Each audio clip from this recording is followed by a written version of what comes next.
Oh ho, welcome, welcome, welcome. It's Thursday night, so guess what? Welcome to the Comics Wellspring live drawing show, Spilled Ink. We're spilling ink and spilling the tea as we do every week. And then we have a packed house this week. I didn't even realize how many people were in here till Roman showed up just now. I'm super hyped for tonight.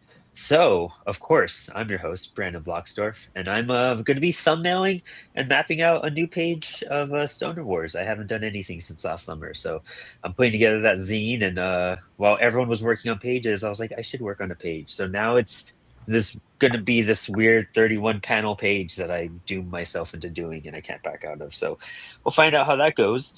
But someone who's notorious for doing too many panels on the page is my amazing, fabulous, wonderful co-host Max Flowers. Hi, Max. Hi, you're catching up to my 365 man. Yes. What are you working on tonight? I'm still working on this 16 panel, 4x4 grid page for an art show in May. But check this out. It exists finally. I got correctly printed version and assembled this last night. So this is a 60-page zine filled with comics interviews with Matt Emmons, Eli Schwab, and Sean Crystal. And there's also some comics in here from like the Life on Saturn guys. I've got Long Box Punk little blurb here. I've got some art. I've got Aaron's art in here, I think. Yeah. I submitted it like just a day before the deadline. Yep. So there's Aaron's art right there. And yeah, it's all on offset paper. I assemble these myself. I get big newsprint sheets and cut them down. And yeah, so this first issue is going to be first available through the January Mail Club on murderofmagpies.org. And then it'll fully release in February. And I'm collecting submissions for issue 2. So nice. I'll be opening that up, and yeah, super excited that it finally exists. Yeah. Congrats. Yeah, it looks And great. these are cheap. These are cheap, so they're going to be $2.50. Oh, wow. I love that, dude. When they fully release. Yeah, and free to low income folks and free for comic shops too. So any kind of local comic shops that want to carry this and hand this out for free are more than welcome to, and I'll send you a stack of copies. You gotta get you linked up with 4Color, because I know they'll want some. Hi, T'Challa. What's up, my dude? T'Challa's just literally like chilling here. Watch. Wait, where's he at? There he is. He ran off. Over here. And also, sorry, I got super hyped into that, and I was like, well, everyone's cool here. Let me finish introducing everybody for the show. What's up, part-time? Hey, Evan McGuire. We also have our dude, Eric Allred. Man, what are you working on? That looks like a lot of fun. This is just the first page for the little outer space spin-off for OS Shorties issue 3. So yeah, it's coming along. We'll be using watercolors and inks tonight. Nice. And then you got a killer campaign going on right now too. That's that is outer space issue 3. Yeah. So we'll be running through February 14th on Kickstarter. We actually have somebody who did the variant cover here. Oh, and that'll be our next guest we're introducing, Mr. Anton W. Blake over here. I love how you put your middle initial. It's so cool. How's it going? Dude, what are you working on? That looks like a lot of fun. It's a page for Zethia Space Switch. I've been working on this issue for way too long. I keep getting sidetracked by other projects and whatnot. Finally making the big push to have this thing done. I love that, dude. Oh, wow. And you traditional coloring skilled. Gosh, I could just watch you do that all night. We got to ask questions about that. I'm super hyped to talk about your process there. Hell yeah. And we'll throw up an image of Anton's variant cover for Outer Space 3 in a little bit too. It's so cool. It's so Doom Patrol vibe and influence. Everyone should buy it. And also, we have a whole roundtable of returning guests. Let's see, who do we got? I mean, I always make fun of you when I think that school's not in session. I think school is in session, Aaron. But I'm so happy you're joining us. Oh, me? Yeah. It sounded like you were speaking German or backwards there. Like I wasn't sure what was happening. Speaking in tongues. Whoa! Yeah. Nipple effects? What are you working on tonight? Bring your own vocoder night, maybe.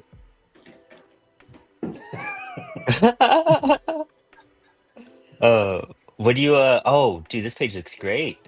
This page looks super great. Yeah, I was working on this during like planning at work today.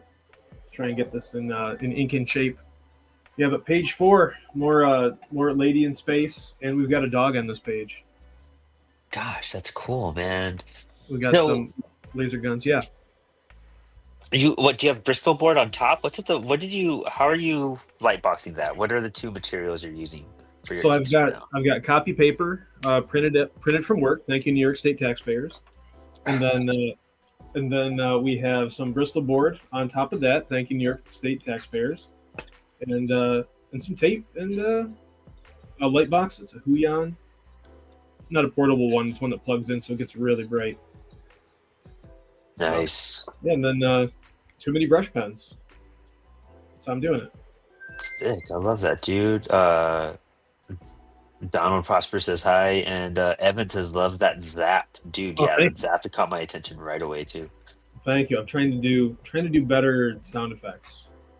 Ooh. Awesome. She's using this laser gun quite a bit to blow up the sonic space squids. Ooh. This little camera spaniel dog from the squids. We'll dive more into that too right now. Dude, that's hype. I can't wait to promote this book a little bit more this week.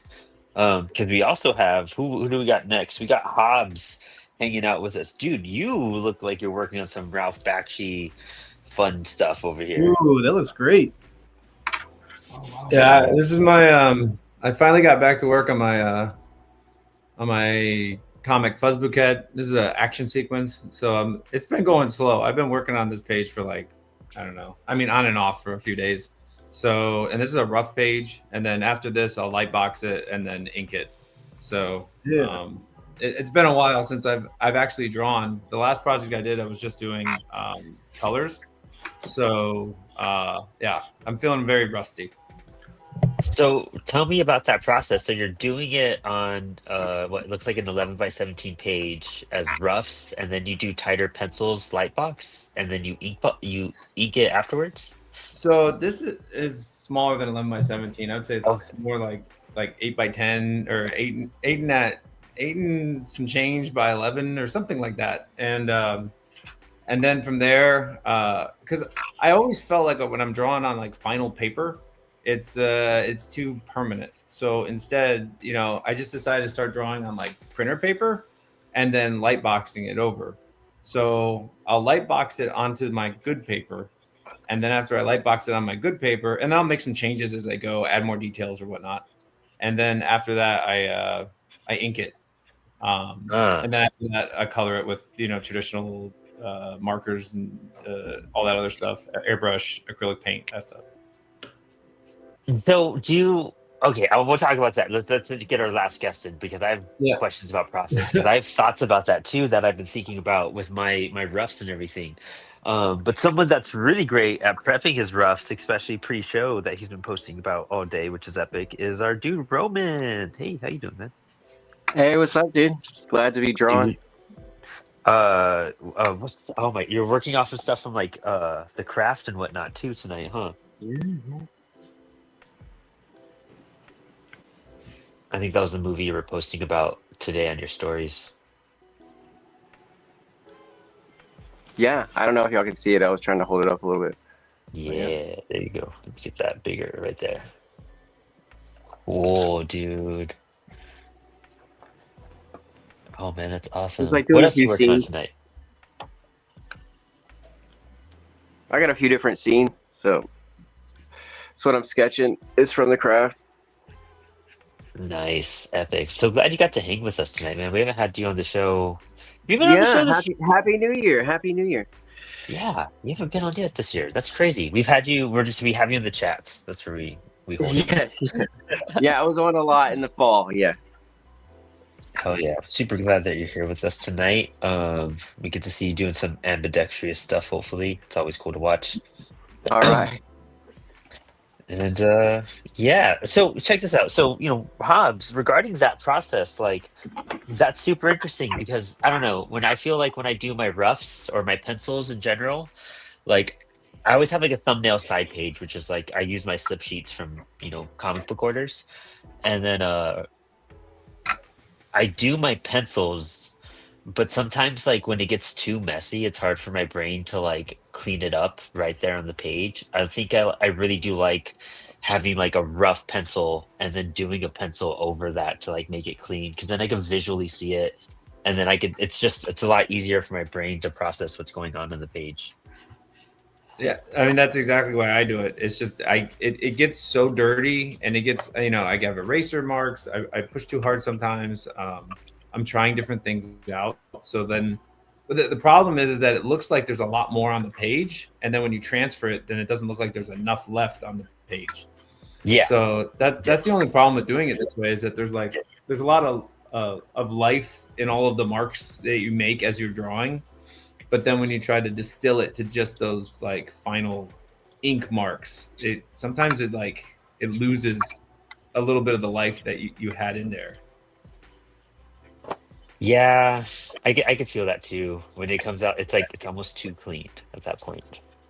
Yeah, exactly. So I think the inking technique has to kind of like accent it, complement it in a way. And I've tried to.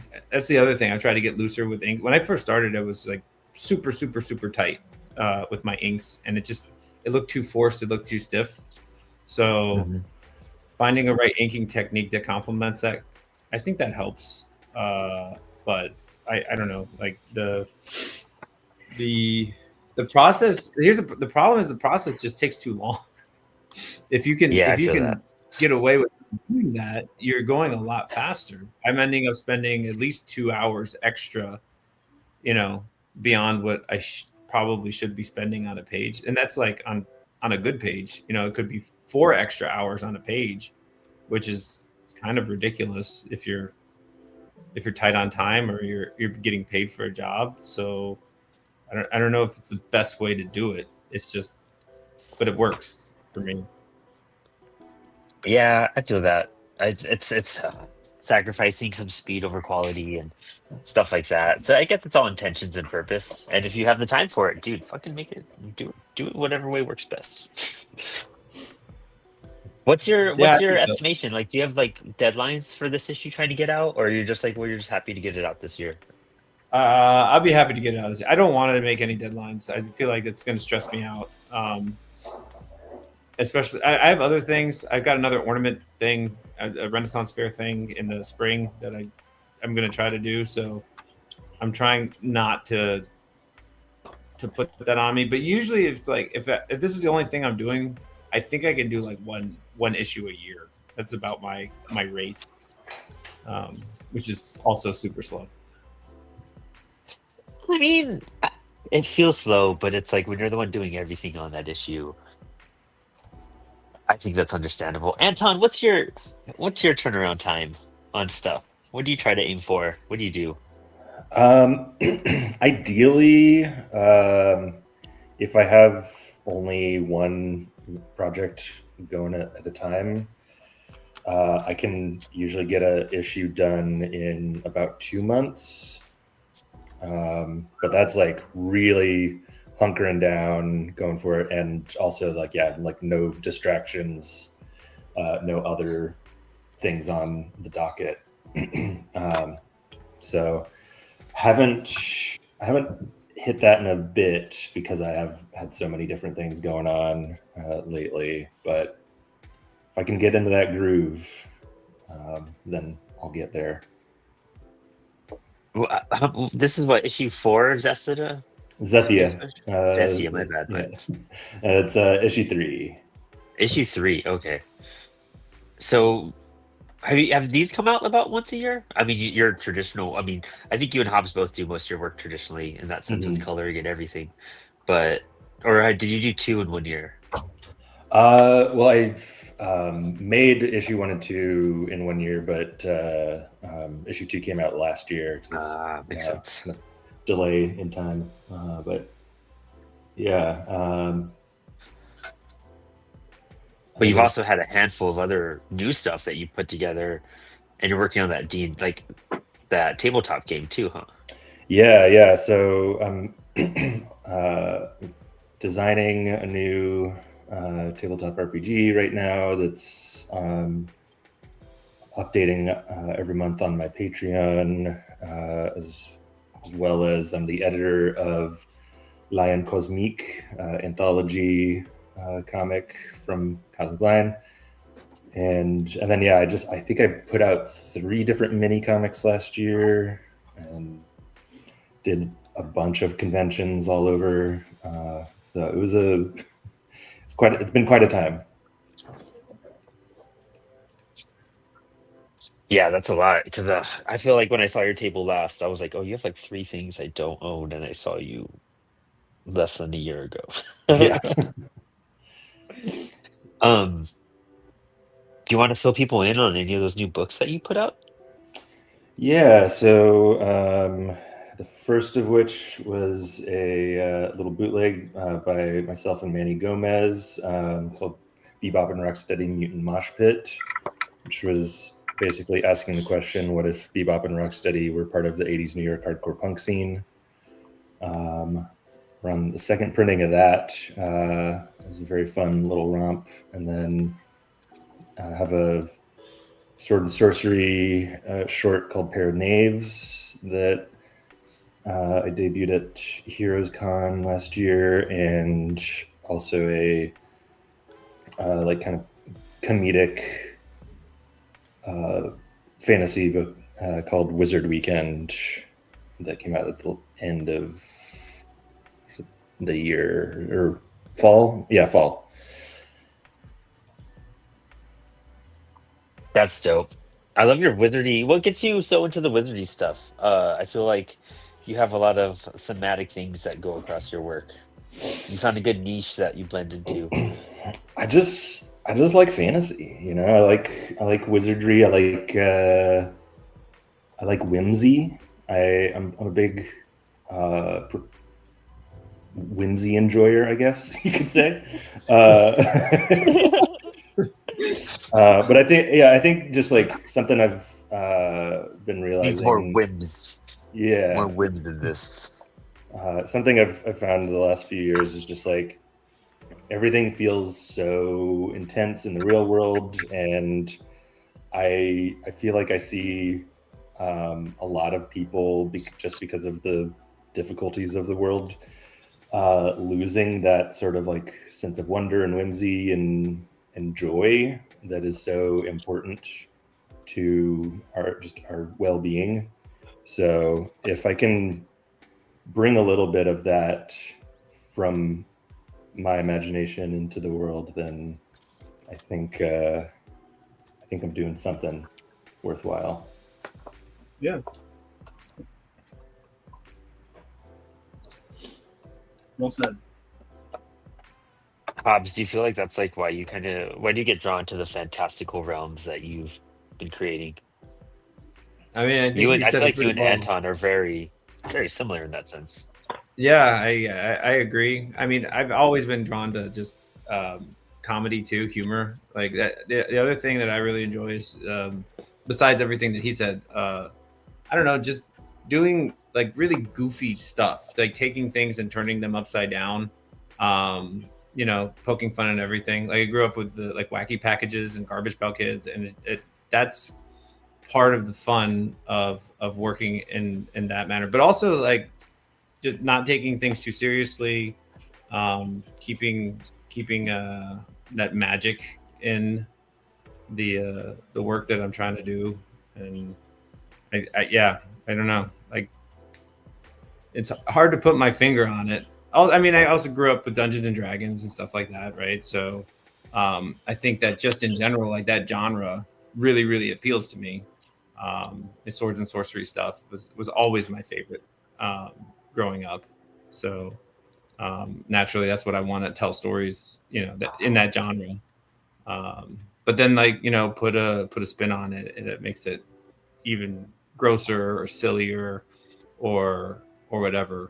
That kind of makes it something more that I would want to see. For like example, Army of Darkness.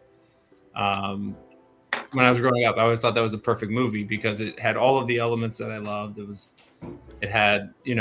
gross. It had some horror elements, but at its heart, I think it was a comedy. So Yeah. It was just the most entertaining thing I'd seen in my life when I saw that. So I don't know if that helps. And the other, I guess the art of like all those cartoons from the not the Ralph Bakshi Lord of the Rings, but The Hobbit was produced by Rankin Bass, right? Rankin Bass Hobbit, Rankin Bass Last Unicorn. I feel like those movies were so beautiful, and at the same time they were so goofy and quirky, and the vibe that they produced just like resonated with me. And I wanted to I would love to be able to make something like that. Yeah, they also did Anton's favorite Lord of the Rings film, Return of the King. Jesus. Oh yeah, Really dug this. Return of the King. Jesus fucking Christ. Oh my God. We putting words in my mouth. Dude, when Anton was over and I tried to show it to him, and he was literally just like, "Fuck this," and just walked out of the room, just like left, and just like did not. Eric was hanging out, and Eric's just polite, and he's like, I gave it a shot, like I tried, like, I couldn't do more than just. That was That terrible. That was goofy. Frodo of the Nine Fingers and the Ring of Doom. Dude, that soundtrack is. It has like else. four openings. It's ridiculous. It's rough. It's rough. But no, I get that. You guys get like, were you guys like big like Conan fans too, or like what like fantastical things got you into that genre so much?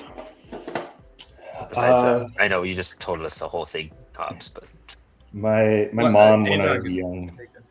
Yeah, when I was really young, my mom read me The Hobbit and Lord of the Rings. So that was pretty major, very core memory. But I'm a big Fafford and the Grey Mouser fan, which is at this point, I guess, depending on the circles, you're in like less known sword and sorcery series than Conan, but it was contemporary to, well, no, it came a little after the original Conans, I suppose, but they're very fun. They got a lot more like silliness to them, which I really like. Like the two main characters are really good foils for each other, and will always kind of put the other in their place when need be. And yeah, that was a big one. I think I just also like, I was from a very young age just always surrounded by movies and comics and just anything that was kind of strange, like storytelling wise. Like I think I just gravitated towards that because I was always just, it was all that kind of stuff was just always around. that's sick.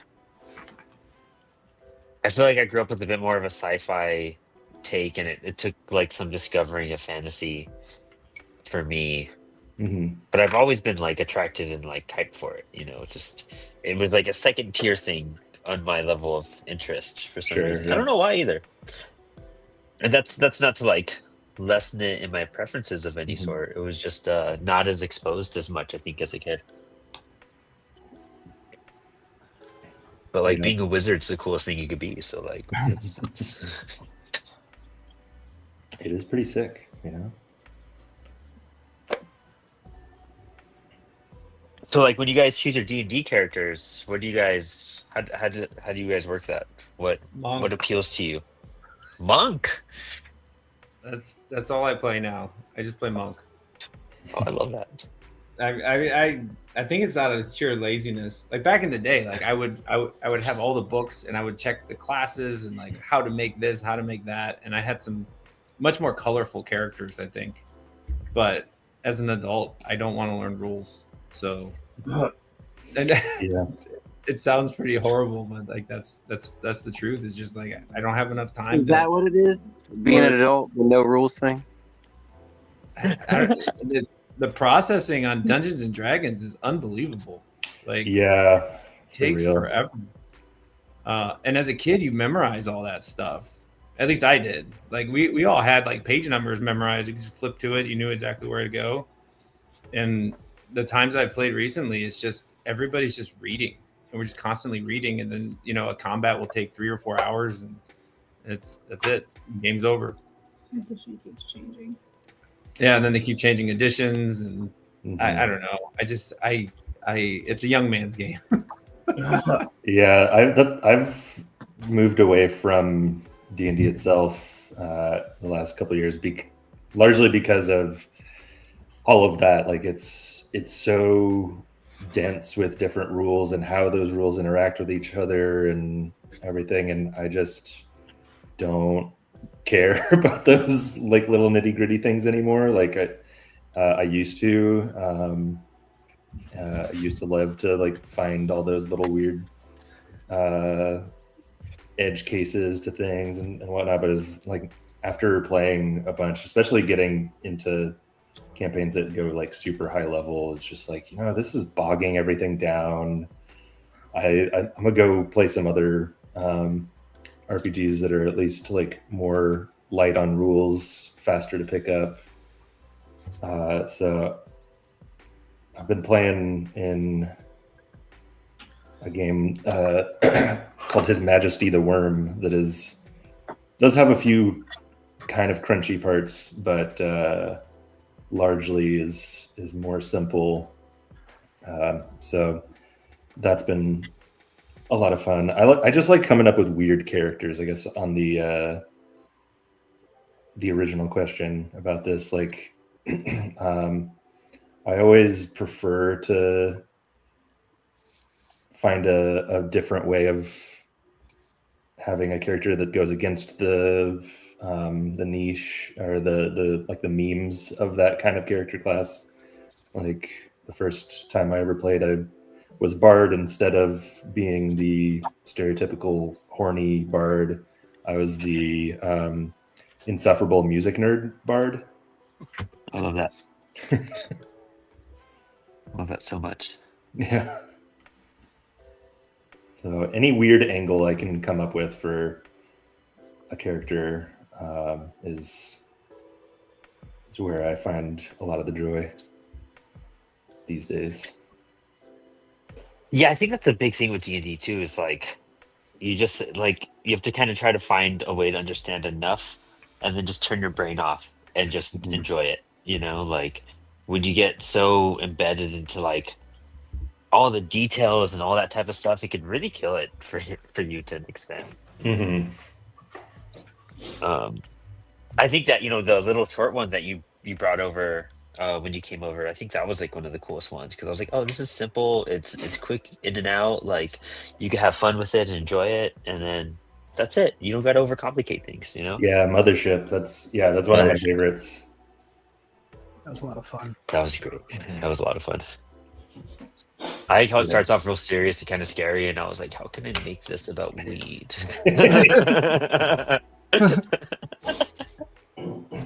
And you did.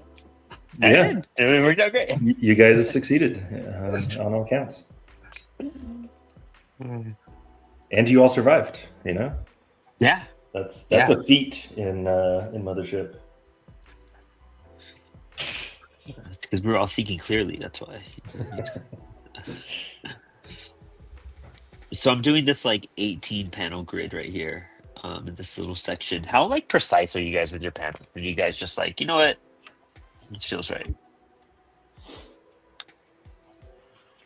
Keep it to Go this all over the place. grid. Yeah, I'm trying to be like a little precise, but I'm also trying to be like a little loose about it too. You know what I mean? Give it some personality. You have to hold this up and hating the squares and rectangles yet. Oh, was that? You sound a little muffled on that one. Oh, have you ever heard this thing? Can you hear me now? Yeah, you sound great now. Have you heard Stephen Bissett? Who did Tyrant and Swamp Thing and all that Oh stuff? yeah, I love He has this. like a hatred of the grid, so he tries to do anything but squares and anything but rectangles. So that Ooh, yeah, finds them boring. But I mean, when you're Stephen Bissett, you can kind of make anything work. So like, yeah. so more power to him. But I need the grid. Do you guys like break out the rulers and you guys get real exact and everything, or are you guys Oh, just like, you know what? Kind of doing right now. Yeah, I think it Yeah. depends on what you're going for, though. You know, Yeah, yeah. because a strict grid is gonna give a certain feeling, versus like making up a grid on this, or like freehanding something is gonna feel a lot different. Mhm. But it really helps for like small panels to be precise, because it adds that structure and clarity for the reader to like Oh, okay. follow it better. That makes Uh, sense. But yeah, freehand stuff is fun, but it gives a sense of like chaos or messiness or instability, right, in the story.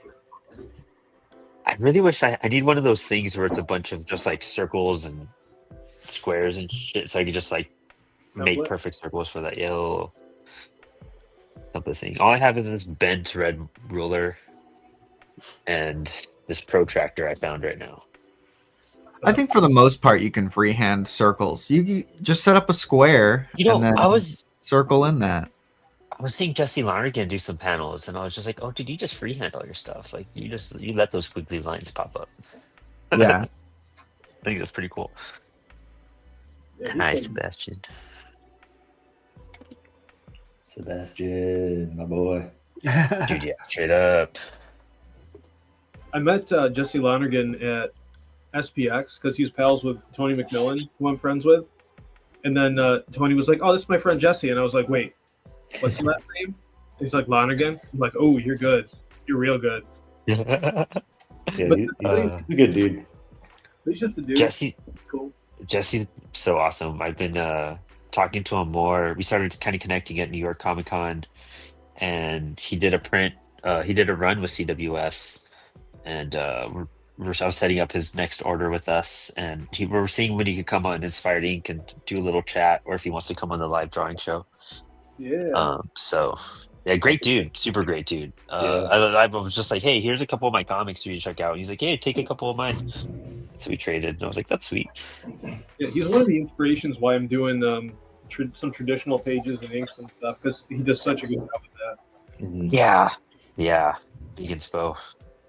I haven't posted this yet, but I just finished a piece for him for Drome, the graphic Oh, novel we nice. did last. Yeah, Yeah. it's in my living room right now. I think a book, dude. That was Mhm. fucking great. It's That was so really good. great. Lex got me a cool little bookcase for Christmas, like a bookshelf, and it like lights up and everything. And I was like, oh, this looks like perfect where I put Jerome at because it was just sitting out there. And I'm like, Oh, nice. yeah. Yeah, Oh, dude, that here's- looks great. Oh wow. Little sneak preview. What's Oh, dang. Damn. Sick. Wow. There you go. It was a fun one to work on. It's kind of funny, like when you look at pages like that, like you could look at it all as one piece, or you could go panel by panel and just like Mhm. kind of feel out the story. And it's really interesting when you kind of like take a step back and slow down and see it like that. God, Yeah. that freaking thing looks great, Anton. Jeez. Thank you. It's dope. What do you use to color? All sorts of stuff. So on here, I've got marker, gouache, acrylic ink. A lot of what I do now when I'm doing paint is a mixture of gouache and acrylic ink, as opposed to just gouache and water. It gives a much different feel to it, and I can usually get things in fewer coats much faster, and just like the vibrancy is always really poppy, which I really like. But yeah, I switch back and forth between various things pretty consistently. There's also, there's like collage elements here and everything. Ooh. That's crazy. I love that total mixed media approach you're able to do. Thank you. Sebs, you're just gonna knock over stuff. I know you are, dude. Trying to get these little panels measured out. I always try to measure out my panels for the most part. That's what I was asking too. I try to give it. Oh my god, dude, that's not a good spot to lay down, but sure. You get off, my guy. You get off. Getting fur everywhere. Sebs. Sebs. Now I know. Sebs. I love you. Seb. It's so funny these cats like force their way into my life, and like I was like, I just have to like make a show out of you guys at this point. Like you guys are For real.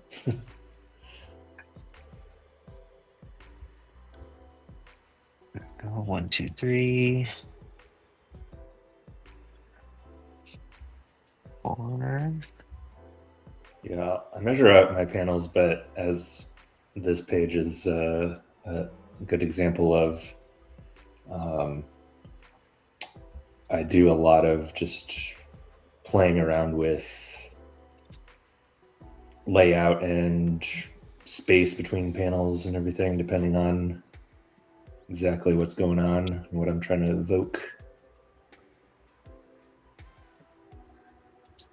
And to fit like 6 panels in this little row, and I'm like having to adjust the math on it, and I hate that part. I think that's why I hate being specific, because like the breakdown aspect, I kind of hate processing, especially live on air. It's not the funnest.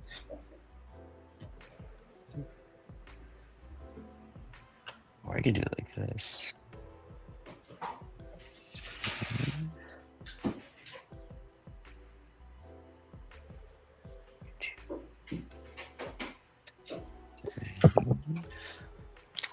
You know, if I just figured this out. Are any of you guys planning on going to IC3 this year? I would love to. I don't. When is it? It's late in the year, right? Yeah, it's September. September 26th, I believe. Something like that sounds right. Where is it? Providence, Rhode Island. Yeah, yeah. I mean, I would love to go, but I mean, I'm not sure if I can. But that's the one show that I remember last year thinking, oh man, I wish I had gone to that show, because it seemed like there's so many people that I wanted, to meet and see their work. There was really good like workshop type stuff. I ended up watching a lot of what they put on YouTube. Some good things about comic shops and how to have a relationship with comic shops. I don't know. It seemed like a fantastic con.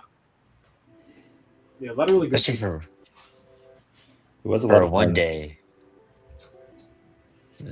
For a 1 day con, it's totally worth it, I think. Like they make it really worth it to like be there for that 1 day, and you're like, oh shit.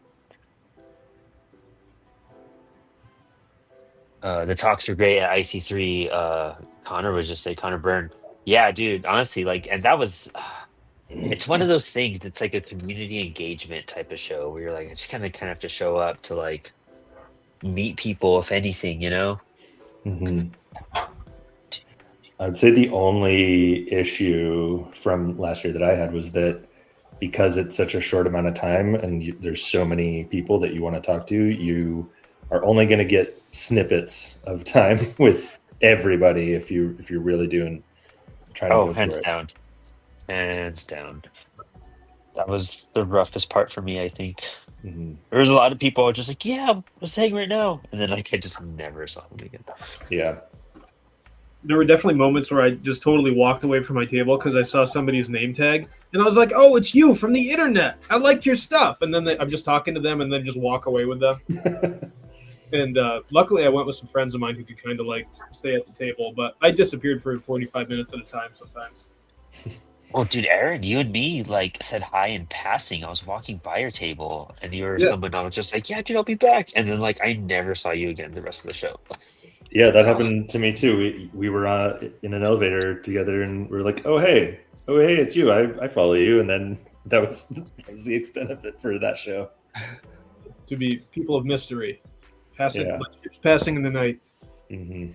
But like that, I feel like there's more of a connection with IC3 people than other shows. Like I don't know why. Like I feel like the follow up and the experience was like, oh, you were there. I was there too, dude. That's crazy. We didn't see each other, but like you're bonded at that point. Um, it literally is one of the craziest shows for one day. I'm curious because it's not in Connecticut now, and when you get in the habit of being in a place for a show and then you switch venues or cities, I'm curious to see the reception in Providence. I don't think it would be worse. I'm hoping it'd be stronger because of that area and being next to Boston, but we'll see. Yeah, hard to say. I don't know the Providence scene. Yeah, I don't know the Boston, Providence area at all. But I think applications go up next week, from what I recall from our show, my convo with Kazra on Monday. Word. Yeah. I think because it does have a close connection to the cartoonist kayfabe ringside seats. At least that show does for me, because a lot of the people involved with that are the people who helped put it on, like Matt Sardo and everybody. So it's like the get together of all these people who did like these online drawing things for years and years from the pandemic. And it was like a family reunion of like, yeah, it seemed like that. Yeah, you haven't met in person, but you already know them, which is kind of wild. Like I'll never forget when I got to the lobby of the hotel for the first time, and like Eli was also checking in, and I was like, "Oh hey," and I like went in for the handshake, and Eli doesn't do the handshake; he just goes for the hug, and I'm like, I'm gonna remember this for the rest of my life. That was my experience for the first year, because so many of the folks that I've known since pandemic were all there as well. But that was the first time we had met. Even myself and Ro Higashi, who we live in the same like metropolitan area, and it took both of us going to Connecticut to actually meet in person. That's wild. Bro was so cool. Oh yeah.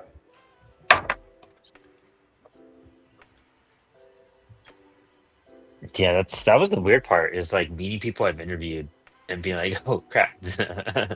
We've spoken many times, but never seen you like this. It's pretty Right. great. Yeah. It was so funny. Yeah. After like 4 years of knowing people only online, all of us were like, wow, most of us are roughly the same height. We never would have expected that. Dude, I thought Eric Allred was like 6'5", man. Like I It was thought 7'8" average. 7'8" No. average, right? Small Oh Goliath. no, it's no, never mind. It's Ben. It's Ben. Ben. You thought he was so tall. I was like, no. Yeah, and I thought you were like shorter. I thought you were like Ben's height. You guys like were mixed up in my head, and then to find out you're like normal height. I don't know. I'm 5'9". I'm not that tall or anything. Yeah, but like I'm normal height. Yeah, Whatever. like 5'10" or so. You're like a little taller than me, I think. Ben is just slightly shorter, and I was like, "What? Like, I can't process this. It looks like Ben looked like an edited image every time I looked at him." It's like it doesn't make sense in my brain. Like, He carries himself as a much taller man. yeah, I guess so, man. He has the energy of Yeah, Tall energy. it's tall dude energy. That's the name of my synth pop band. Heck yeah.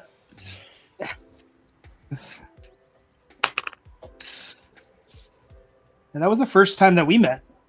Brandon. Yeah, yeah. It was That's crazy. crazy. Just invited you into my house. Yeah, I could It's have. like, you sleep here. You and Anton could have robbed me blind. Gamed up on me, taking my cats. We drove all that way just to steal cats. This is still cats. Not Sebastian. I Sebastian's mean, still chilling with me. I mean, me and Sebastian have a special connection, though. Yeah, yeah. hands down. It was beautiful. I think that's a cool thing that cons like that like do for people. Like it's given us a chance. It's weird, you know what I mean? Because like, so COVID happened, and it gave a lot of people time and energy to work on their craft, and a lot of people that got to do that were people like in their from what I've seen mostly, you know what I mean? Were people that like were having a craving because they never had the opportunity to make comics before. So it was people in their like late 20s and their 30s, 40s, like 50s or so, like pushing the attempt to make comics for the first time. And there was a boom between 2020 to like 2022, full of creators making books for the first time, going out there and doing their thing and learning the con circuits. And like I feel like more cons probably were created. I would like to see that. I would like to see how many cons were created post-pandemic versus pre-pandemic, because I'm not too sure pre-pandemic at all and what that landscape was like. Or like the success of indie creators between now and then. That'd be a cool thing to like do research and like get insight on. Because after 2022, more people started going back into the office. Or there was like a burnout or a realization of like what it took to make comics. And then so like that was 2022 to like 2024, and now 2025 into 26 are all the people I feel like that made it through that are now still going, and we've shedded off a lot of people who like just can't do it just like they couldn't do it pre-pandemic, but how many people actually still push past that aspect and continue making comics is interesting to me, because I feel like it's the world is now in another shift where there's a tightening on everything. And so like comics and like creation starts to suffer because of that sometimes too, for a lot of people. Yeah. Certainly. I don't know, there's something there. Like I want to see like where that's a lot of the old, I would say like the older demographic in comic creators, but I want to see like what the younger creators are doing more of, because we have such a big influx in our area of like the image influence, and I want to know what influenced like creators that were being brought up into the 2000s. I don't know, man. I was gonna say, manga. yeah. Well, manga is the big one, and just watching anime, right, is where that stemmed from. But for me, it wasn't that way. Like, it wasn't manga that brought me in. It was like Bone when I was a young kid, and like going to book fairs and picking up Bone whenever I could, and then chancing on like Hellboy stuff.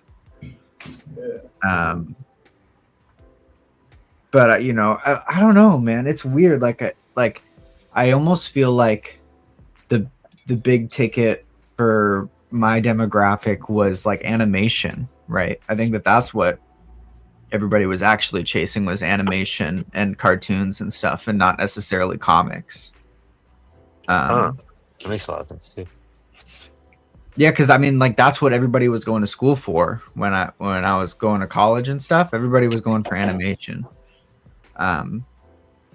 And then with everything that's happened in the animation industry, I think a lot of people dropped out but still wanted to make stuff. And so they did comics because it's the accessible medium. Makes sense too, yeah. You know, it's funny. That was a big Actually, thing, is like the accessibility of comics, or what people perceive as accessibility was a big push for that too, I feel. Yeah, it's funny. Matt Emmons literally had the same exact story as I was just telling. He wanted to do animation. He had Gardner was his like thesis animation film project in school, and then realized it took too much time and energy and effort to do it all as one person. So he made a graphic novel. That's it. There you go. Yeah, That's cool.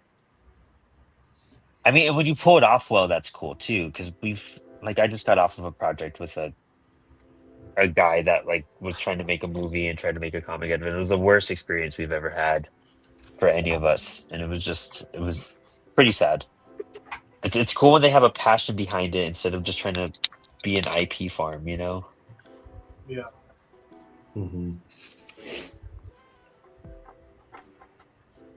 Yeah, when I was really little, the first job I thought I wanted to do was animation.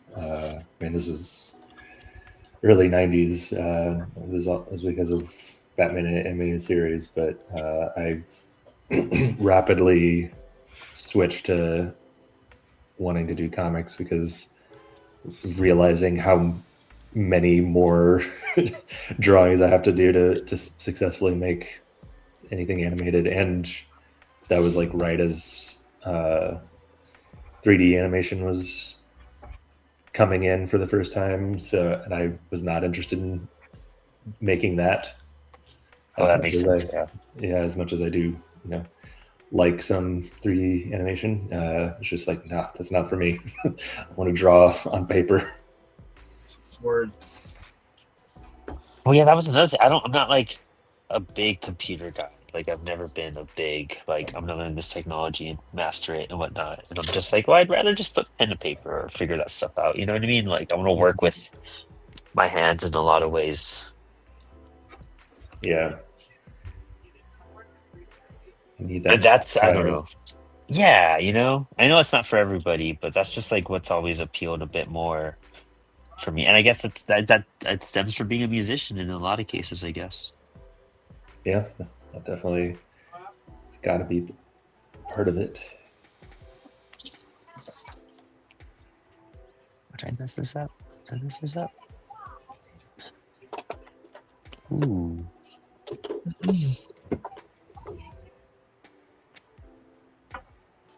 Oh, I did. Oh, no wonder, man. See, like I messed up my lines and I just noticed, and it's blue line's like kind of a pain in the ass to erase too, which kind of sucks. Yeah, blue line and red, basically any like color lead. I think that they have like most of them typically have like some like of a waxy makeup, so it makes it very difficult to properly erase everything. Kind of have to be a little precise with your stuff in that sense, Mm-hmm. Which pisses me off sometimes. I'm not. well, it's because blue line was never meant to be erased. It was just meant to be scanned out. Yeah.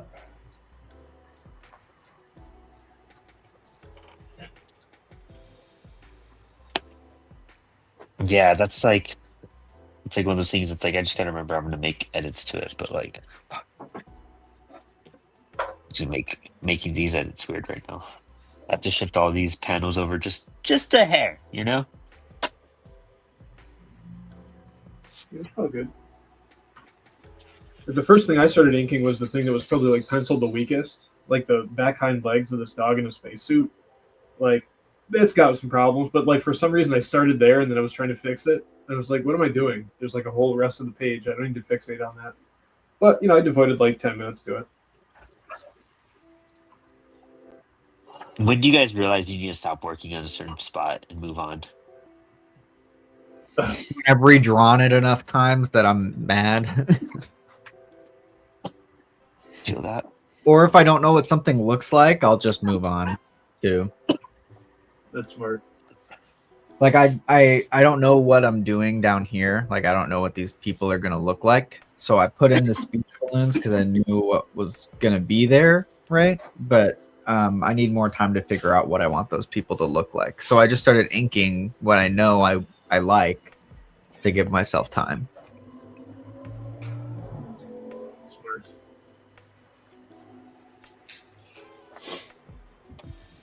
I find myself just staring at a section for a long time, and that's a very clear sign to myself of like, oh, I don't want to work on this part because I haven't figured it out. So let's just not think about that part right now.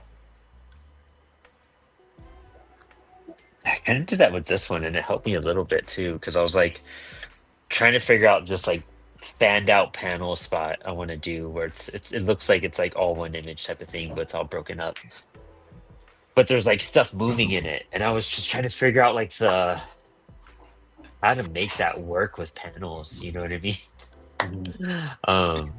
But I think I got it. I think it's going to be kind of interesting the way I have to split stuff up. But I don't know. Hopefully it works. I still don't fully see it, which still kind of frustrates me. It was like that sketch cover I did last weekend. I couldn't see, like I knew what I wanted on the page and the pose, but it just was not like adding up as I was trying to draw it. It just was not working out. And I was like, wow, dude, I think I was drawing too big or I needed more room, one of the two.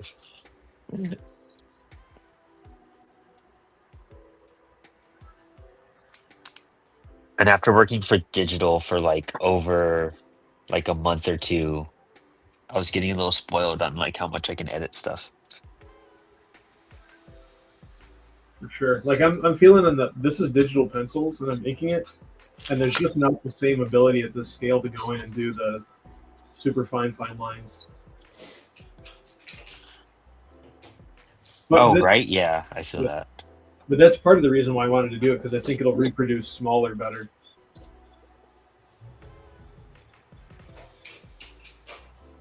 I think that's what's fun about traditional is that it kind of makes you accept things a lot more. Or just problem solve a bit more than doing digital all the time.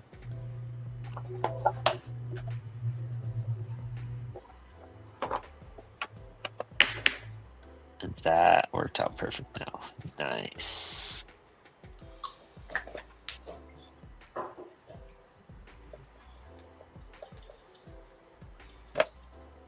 Kind of.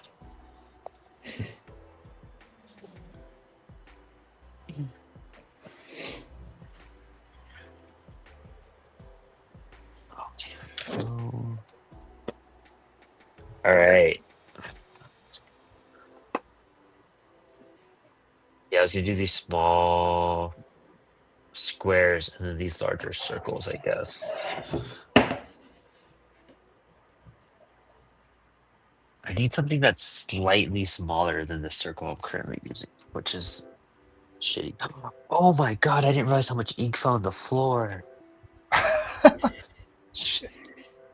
Shit, dude, that shit's all dry now too. Well, fuck, man. When that happened.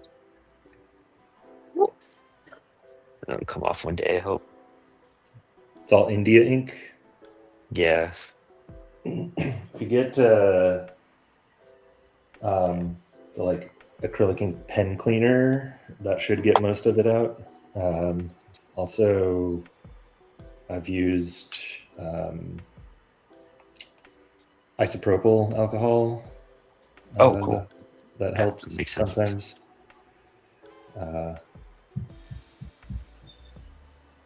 Yeah, my floors often get paint and ink all over them, so had to do a bunch of things. No, it's good. That's why we do this live, so I could get answers from everybody.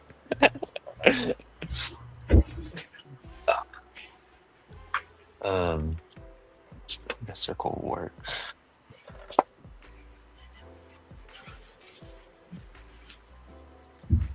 Yeah, I really wish I had one of those clear things, but you do what you can.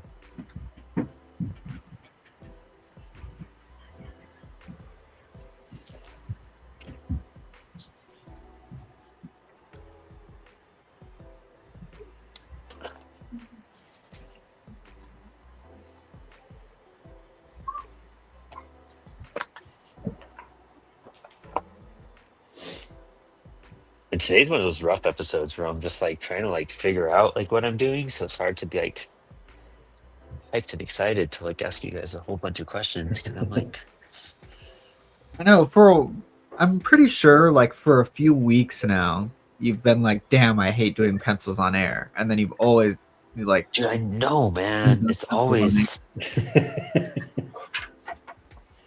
I'm gonna change the day we do the show so I could like switch things up on my schedule. You know what I mean?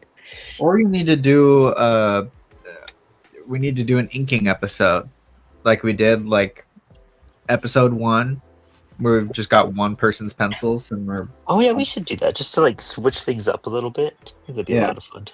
That could be an interesting exercise for sure. That'd be fun. That or another back to basics episode just to get everyone just to do like we run like a little class for one episode, you know? yeah. And we all just do exercises for 2 hours. I love that because I'm about to do my comics unit with some classes soon. That Doom Patrol piece for the very first episode was a fun one to ink. Dude, yeah, that Doom Patrol piece was so cool. I would love to see how I do stuff like that now too. That was like my first attempt at inking ever, man. Yeah, Okay, I had a couple. somewhere. I should have mine. See, yeah, right there. Yeah. Ooh. I don't know where mine's at. Using the classic parallel pen at this time Mm-hmm. and some toothbrush spatter. I gotta do some of that soon. Oh, I got this. I gotta do some. I got black ink all over it. You can see it's splashed all over that. But I got the acrylics, so I gotta do some splatter on that back cover I did. Heck yeah. Speaking of, if you want this book, Spilled Ink Year 1, murderofmagpies.org or artofmf.com, both of them will be there. But yeah, this has all the stuff from the first year of Spilled Ink. I gotta edit that. I was working on it recently too. When is the anniversary of your spilled ink? First week of May, I believe. Damn, we're almost on year 2 already? Yeah, man, it's insane. Well, almost on Insane. year 3. I mean, we're halfway Yeah. through year 2. Yeah, isn't that crazy? It's so crazy. Yeah, dude. We're on episode what, 81? This is. Yep. Whoa. Wild. Epic. And it's just grown too. Like this is probably one of the slowest nights we've had in a few weeks, but like the show's grown a lot. It's kind of crazy when I see some of the views sometimes. Yeah, here I just found my inked version of the Doom Patrol. Ooh. Hell yeah. The Doom Patrol, like your font is really cool. The way you colored that in. There you go. Sick. I think it's pretty, like, even from day 1, it was pretty incredible what we were able to do in just 2 hours, you know? Yeah, hands down. I think always. Like it's really surprising. The show's been great. Dude, I've learned so much. Gosh. Like I would have never I did not know how to draw before I started the show. I would just like kind of doodle, you know what I mean? Because it's weird how Spilled Ink is a reincarnation of a show I did on Apollo. With me and my friend Danny. And we would draw just once a week, but that only lasted like 12 episodes or something, you know? It wasn't a lot. But we would go on for like 3 hours, I think. Like it was it was real lonely then. So it was like a long show. I think we did from like 6 to 9 or something crazy, or like 7 to 10 or something like wild like that. But it's cool. It's also great seeing everyone's growth on this show, man. I've seen so many creators. I mean, from like Aaron and like, having Hobbs on so much and Roman and whatnot. Like it's really cool seeing what everyone tries to has done and produced. Agreed. That was me and Max's original idea. Was trying to get a zine or something of everyone's contributions, but that gets real hard. Yeah, this got hard. Like how we got Max's head. You definitely have friends that can help. We all can help in some way. That's true. When a contribution piece. Yeah, no, yeah. It's more of the bandwidth to fit that in with everything else than it is to actually do it. It's more of just having to put the thought into it. But we're gonna do something soon. I know we are. Especially with the fact that we could put stuff up and sell it and help people out and get some royalties and whatnot, and comped issues and things like that. There's a couple things we want to plan to help out creators so they could utilize it too. Or even put it as POD, you guys can all get that option from it. So Yeah, I still think it'd be really cool to do a big coffee table art book. yeah, hands down. With sourcing everybody's stuff. But yeah, it'd be a process for sure. Yeah, and it's something I'd want to get Max involved with heavily and being all right, so we're gonna work on this for a bit and do this and etc.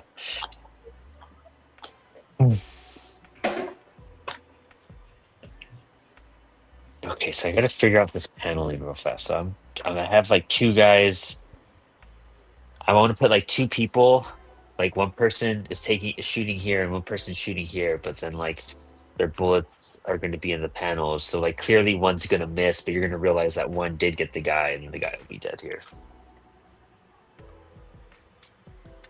I think that makes sense in my head. We'll find out if it makes sense on paper. I don't know if I'm going to do this right.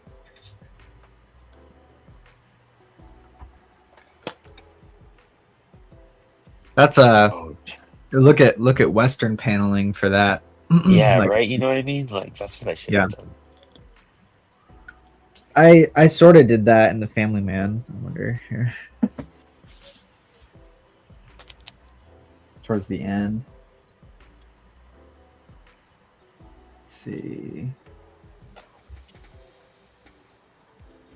Yeah, I showed both of their faces and then running at each other.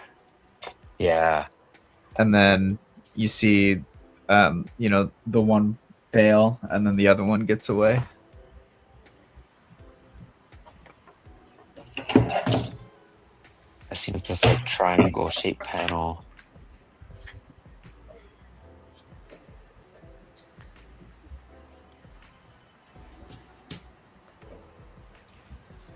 I need a bookmark to do this right. Shape it well.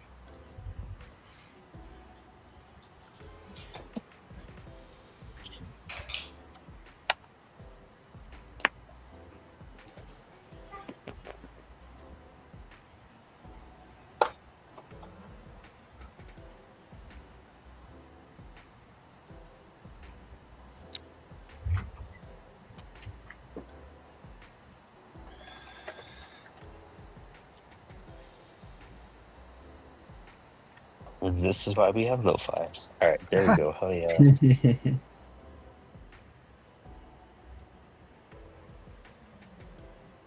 Ooh.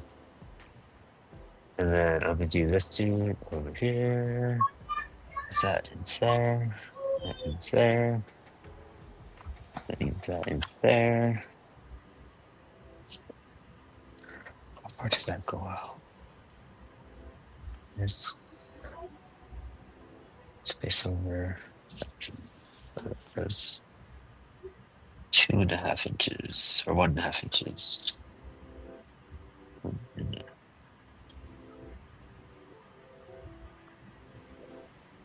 This is a Buddhist temple right now compared to our news cycle in the world.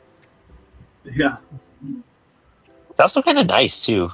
I think about it, it's like kind of nice and peaceful. We're all happy. We're all just like drawing stuff together. Not a care in the world.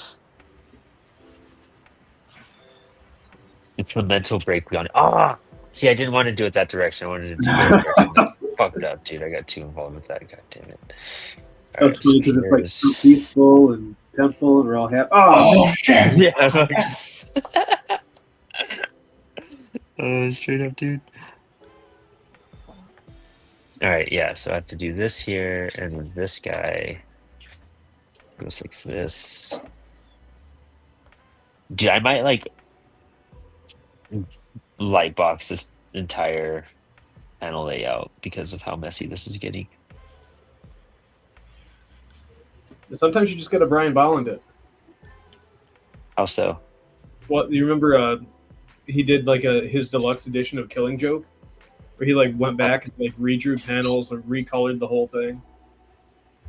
I did not like that recoloring either. I felt like That's it took away the so George much. Lucas method. Yeah. Yeah. I know it's kind of poking the bear by bringing that up.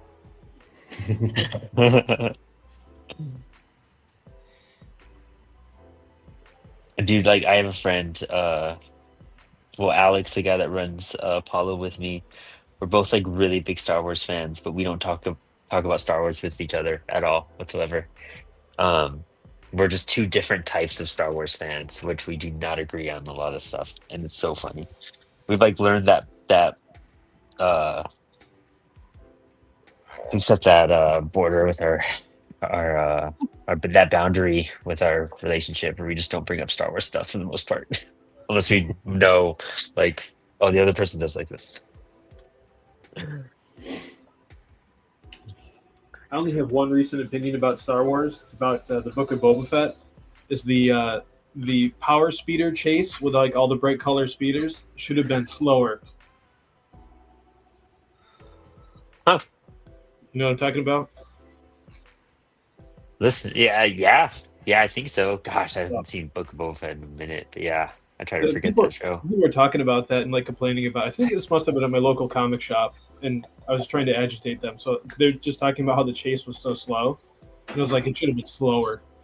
It's Amazing. been like a David Lynch movie when like Bob's jumping over the couch, except everyone's on a motorcycle. Yeah. Yeah. I can see that. Too bad we never got that Return of the Jedi by David Lynch. Dude, right? That would have been insane. That would have been a story. Would have been a different movie. It's definitely a way to put it. Honestly, his Dune would have been really freaking good. I want to see the like. That's the director's cut I want. Is the '70s Dune. The Jodorowsky. Oh, that one too. But like David Lynch's Yeah, the Dune 80s was like Dune. I love the one. Yeah, yeah. I think it's way better than this new.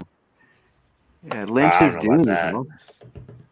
Dude, Lynch's Darth Vader without the mask on would have been awesome. Oh, I bet. Unfortunate about Lynch's Dune was like it was a 4-hour movie that he cut down to 3 hours, and then the studio cut down to 2 hours, and it just becomes so visually epic and awesome and so cool. You know what I mean? Like too rad. You know, like and 100% it has way more flavor than like the current Dune and whatnot. But like storytelling wise, they chopped up so much. And I remember I like got up to like put something down in the kitchen, which was like connected to my living room, and I came back and I felt like I missed like the biggest chunk of like the movie to make whatever I was watching make sense at that moment. I was like, what the fuck is going on? I gotta rewatch it. I've only seen it once. Well, it's been a while. Visual flavor though. It does have way more visual flavor. Yeah. I recommend locking yourself in a shed with a projector and burning spice candles and taking psychedelics, and don't come out till you're done. Oh yeah, I bet then it's a life-changing experience. Yeah. Like, the thing that you're never gonna get from the Denis Villeneuve Dunes is Patrick Stewart going into a battle holding a pug. Hell yeah. Yeah, that's right. I mean, if you couldn't love Patrick Stewart anymore than running into battle with a pug, so takes it over the top. I forget he was even in that, dude. Like, It's like Gurney Halleck. yeah, exactly. Crazy.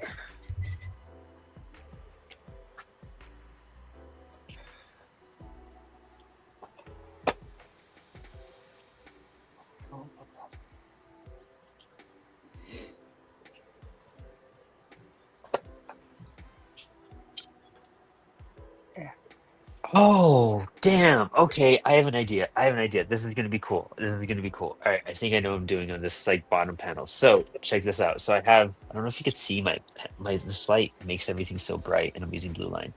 So I had like a rectangle, right? And I have like a high triangle here, and I have a high triangle down here, and this middle space I kind of divided into two.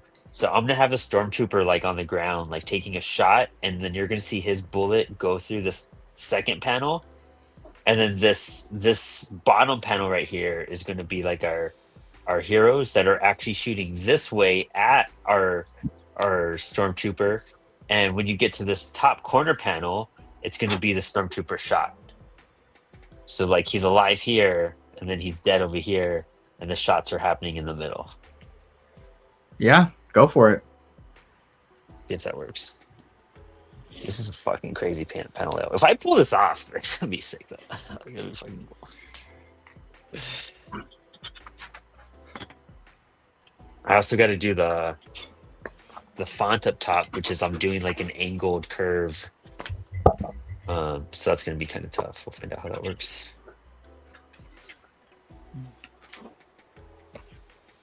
Just trust in the force.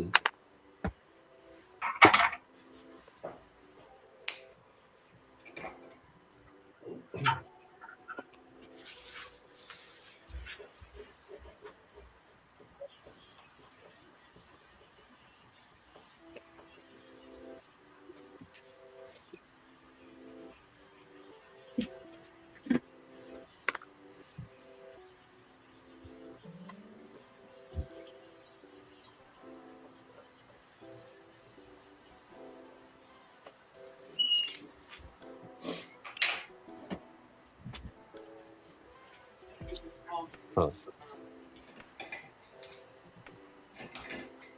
I might actually like draw my panels now, so it's just like clear in my head already. Like black them out, like ink them. Do you guys ink your panels and then do your pencils, or do you do all your inking at once? Right now, I'm doing everything else first, and I'll do panels last. Oh, really? Huh. I don't know if that's a good choice, but it's what I'm doing. That's cool though. What about the rest of y'all? Depends. I do for the same me. thing. Go ahead. Yeah, I ink the panels last. I ink everything else, and then the finishing touches, doing the panel lines. And that way, if I went over the panel with any of my inking, then I can catch it with my panel lines. Oh. Do you just like thicken them up or adjust them to size better? Yeah, I mean, I freehand it, so I draw it in pencil, or I use a T-square initially, so they're super straight. But then when I ink my panels, I do it, freehand with a brush, and it gives it like that wobbly, organic sort of look, and I can kind of catch any of my mess ups that way, and make it not look, intentional. I love that.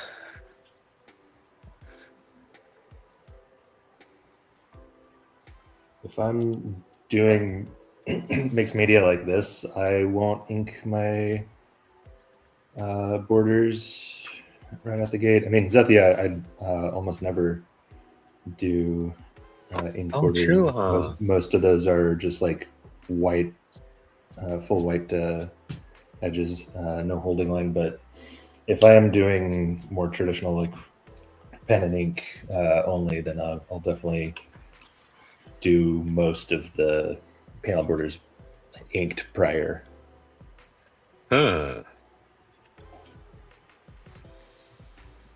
And I have zero process because I'm still trying to fucking figure this out. So I just ink everything at the end and I paint over my pencils. But I don't know. Because I'm just using watercolor, I can still see everything, and yeah. Right. Watercolor and graphite work together really well.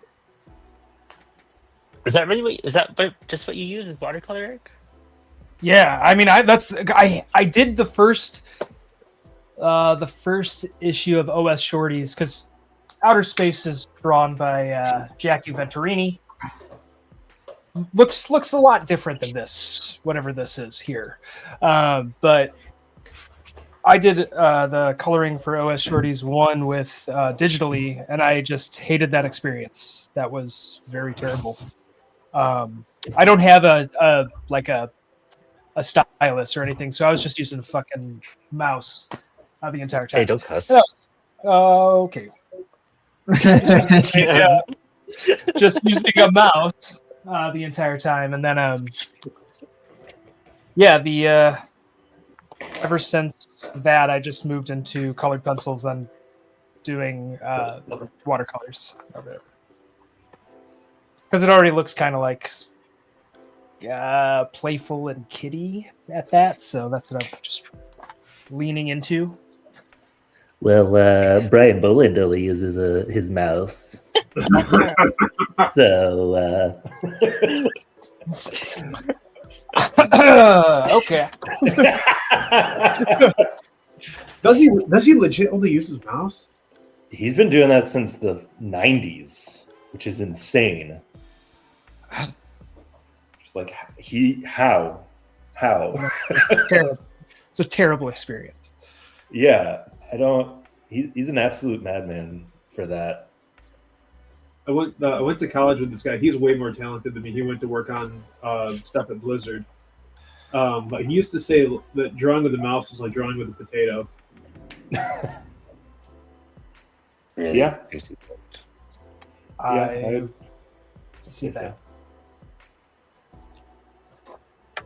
I tell the kids that I teach, like, because I do graphic stuff. I try to get the drawing tablets out to them. They're like, try this. You're gonna like it. It has pressure sensitivity. And I had one kid who was like, no, I will never try this. I will only use the mouse.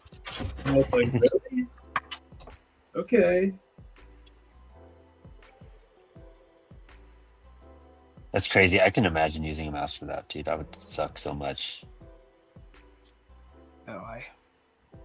That's why I just moved into just being sloppy with watercolors. So There you go. I have this really cool little watercolor like portable thing I got, and that's what I use for that skull head cover. Oh, yeah. Just this little thing. It comes with a little brush. It's all portable and shit. I don't know if that's what you use. Doug Knight gave this to me actually. I have like a tablet like that, and then I just have like a bunch of watercolor pens that I just fuck with or mess with.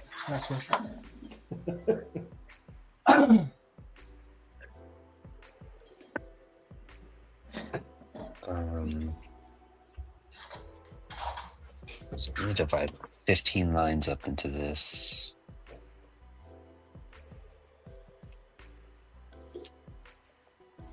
Oh. 1 divided by 15, 1.4. So we have a thing. It's here. 1.4.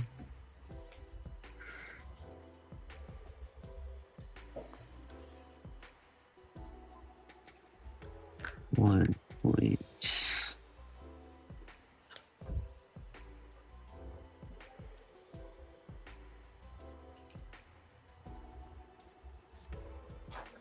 This is ridiculous. Crap. 1.4. How precise are you guys when you guys do your lettering or fonts and whatnot? Or do you guys? What's your process? Depends on what I'm doing, but like this one, I didn't do a guide at all, just because I'm not really worried about it, and I wanted stuff to be sideways, and it's like I can do it pretty intuitively now. But when I was first doing hand lettering, I was very particular about it. And I had, going from the first time I did hand lettering to like the Family Man and some of my later lettering stuff, like it's a world of difference. Just knowing how to set up your guides properly and how to do italics and how to do bolds and stuff. Dude, I suck at hand lettering. I feel I'm like so rough at it. I think I think it's because when I scanned it in, they didn't look as clear as I wanted them to. You know what I mean? And that's something I got to work on is that legibility. yeah. You know what's a good exercise for that is literally just copying balloons from other comics. Oh, I should. I got to do that more. I got to trace some stuff just to like get a feel for it. Yeah. I think when I do comics, I'm literally going to have kids do that with speech bubbles because that's always the weakest thing that they do. Yeah, man, I mean, it's been heavily said it's the most overlooked thing when you're trying to like learn comics most of the time. It's not until you Yeah. like you know about comics, you're like, oh, whoa, this is like super mega important. Yeah. Just copy a Watchmen page and you'll be all right. Oof. Yeah. Dude. Well, you know what? It's kind of cool you say that. I got this really rad book, kind of recently too. I think it's on my dresser right. Yeah, it's fucking huge. It's a Chip Kid book, but it's the Watching the Watchmen. Yeah, I've got that. Yeah, man, and it's this big guy right here.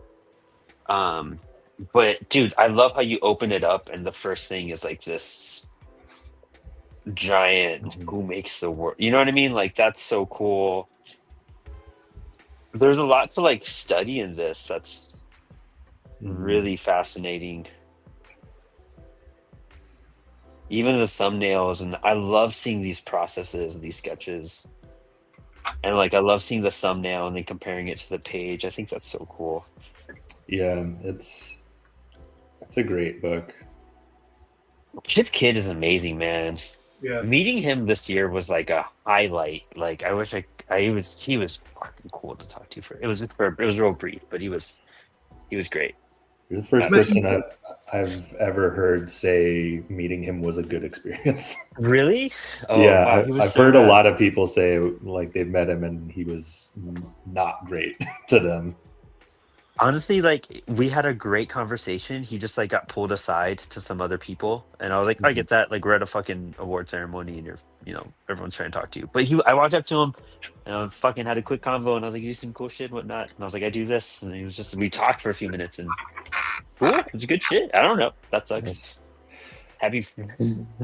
Yeah, I mean, it's always like tough. Like, maybe there's certain days that you're just not on your game. You're not as friendly as you'd like to be, or there's so many circumstances. But he was also really drunk when I met him, so that could have.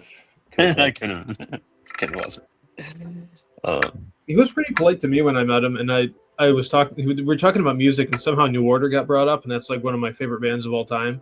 And he was nice to me when I was wrong about when the album Brotherhood came out, but I insisted I was right. But he's like, no, I'm pretty sure it's this time. And he was actually alive during that time, so I should have just gone with what he said. But I was wrong, and he was still kind of nice. So, I can see that now. But he came to my school to promote. He did a book. He's done 2 books. He did a book called The Cheese Monkeys and then a book called The Learners. And he came to promote The Learners, and that had a cover by Charles Burns. And with my capstone class, actually, for undergrad, is you could compete with other students to like get one of these jobs. And I created the promotional materials that our college used for The Learners when Chip Kid came. So I basically won by like ripping off Charles Burns. So if you're gonna rip somebody off, so might as well be Charles Burns. Yeah, you could do worse. Yeah. This time on Comics and Confessions. I mean, and I kind of, in some ways, I still am trying to rip off Charles Burns. And failing horribly, but I'm trying. Dude, who did I get Charles Burns mixed up with on that one episode? I forgot. We were talking about Was it- something. Was it Klaus? I think I got him and Klaus mixed up completely, and we were having an entire conversation, and I was just like, "What?" Like, it was like mind blown. Was I on that episode? That sounds familiar. That's an easy one to make, though. They are similar in a lot of ways.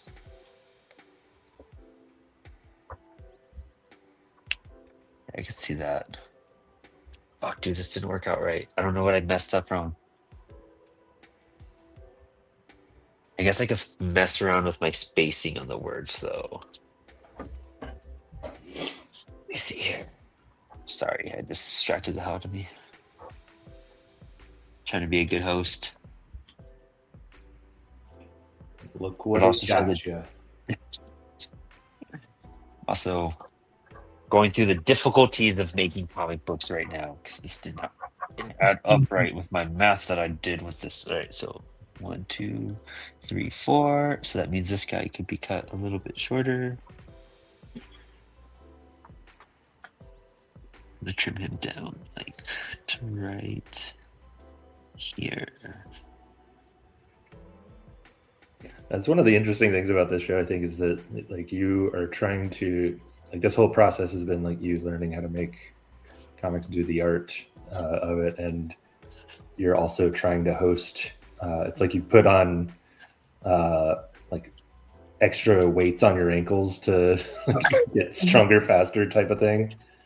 Dude, yes, man. I'm trying to be like a good host and talk to you guys and make it interesting for watchers and like to replay and whatnot. And I'm also trying to like learn and establish relationships with you guys. But drawing's hard, dude. It turns out like this was a. It turns out you do well, Brandon. Your revolving hat suits you. I love it. Thank you so much. Yeah, just think of yourself as Goku training in the like extra gravity. Dude, yeah. Literally. I honestly it's made Inspired Ink a lot easier. Like that show is cake now. I could be exhausted, I could be not in the mood, I could anything. I'm just like it's an hour and I just gotta like talk to someone for an hour. I can talk to someone for an hour. And it works out. The show's been great too, so yeah, I don't have anyone saying I suck or anything, so that's good.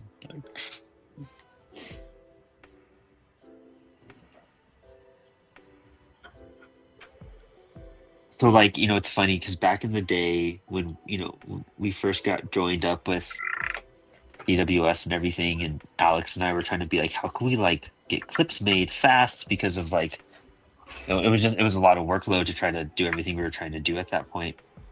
And so we used this program called Opus, and it would just like, make the shorts real fast, but it didn't work. It's like, it's like a program that just pulls all the, like finds the best spots and then it'll create clips out of them. And it didn't work for us because what ended up happening was like it kept on pulling spots that were only I was talking, and it wasn't ever getting our guests. And I was like, this is goddamn it, this is bad. I think I need it. It's like it's super good feedback to get, like because it's pulling info I'm saying, but I'm like, man, this is just not targeted right for what we needed. We're gonna have to manually do all this. Maybe the like algorithm that was like doing all that just had a crush on you. Dude, maybe maybe that's it. The robot just liked you. AI love. The worst. That's kind. a great sci-fi story. No, that'd be so. That's such a Philip K. Dick. Like the AI system falls in love with you, but you're not in love with it. Like. There's that Treehouse of Horrors episode where they get like the smart house that has Pierce Brosnan's voice, and it falls in love with Marge. Yeah, tries to kill Homer. That's right. With the unexplained bacon. Simpsons did it. It still holds up. Simpsons did it. Yep.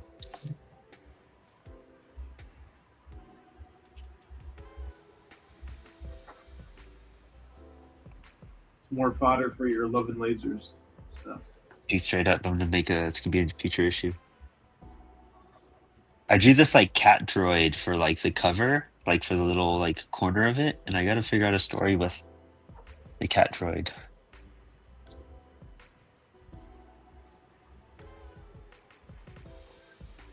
I love the Roger Corman style story engine, where like you make a cover essentially like a poster, and you're like, "What's the story with this?" Yeah. Oh, that's cool. That's where I get this space story with this dog. I did an art piece for a show in Syracuse a long time ago with a version of the main character and a different breed of dog. I didn't have a dog at that time. Now this dog is my dog. And it just sticks with you, and then over time, it kind of percolates, and you get a story idea. And then you make.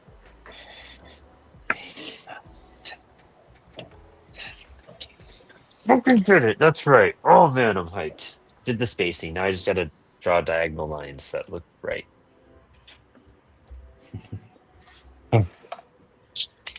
We're getting there, guys. Getting there.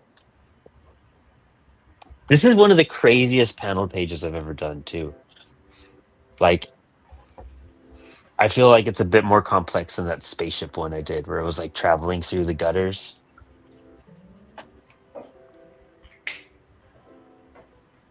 This is what 1, 2,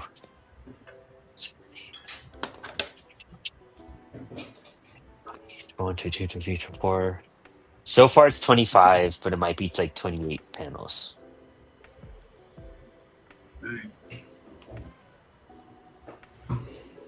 Pretty cool.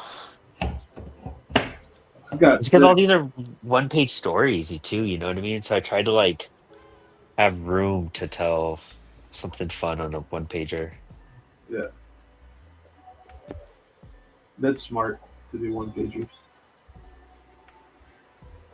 Dude, it's hard. Like, I was trying to just figure out the story for this one, and I was just like, you know what? I don't even know what's gonna happen. I know when the show started, I had like 5 minutes before the show started, I figured out what to do for these 18 panels. I just like wrote down a list of what was 16 things that I could put in there, and I'm sure I'll think of 2 more later. And then I figured out these 4 panels on air, but I haven't figured out how I'm gonna do the last panel or panels if I break this up. I just know the last panel is like the next time coming up, and then I gotta think of a title. That's what I do with these. I think it's a cool exercise, is that at the end of every page I put like up next and I give a title, and that's, I don't even if I don't have a story or a thought about it, I just know that that title is gonna be the next story I do. So like when I finished the last one in whatever August or whatever, it said coming up next, Love and Lasers. So I'm like, oh, I guess I'm doing fucking Love and Lasers today. I wonder how that's gonna work. It's like an exquisite corpse with yourself. Yeah.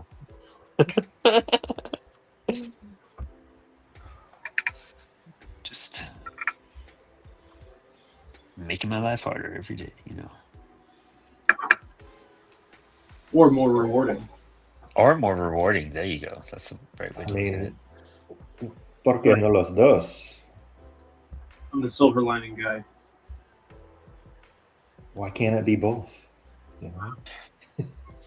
Yeah. What is love without a little pain? You know what I mean? Like, so you gotta put in there. What's that Social Distortion song? Dear Lover. Wow. Without I don't know if this is gonna work out right.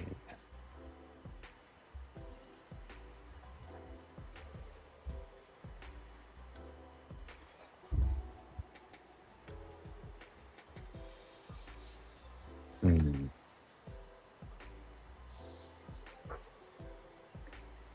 One, 2, 3, 4.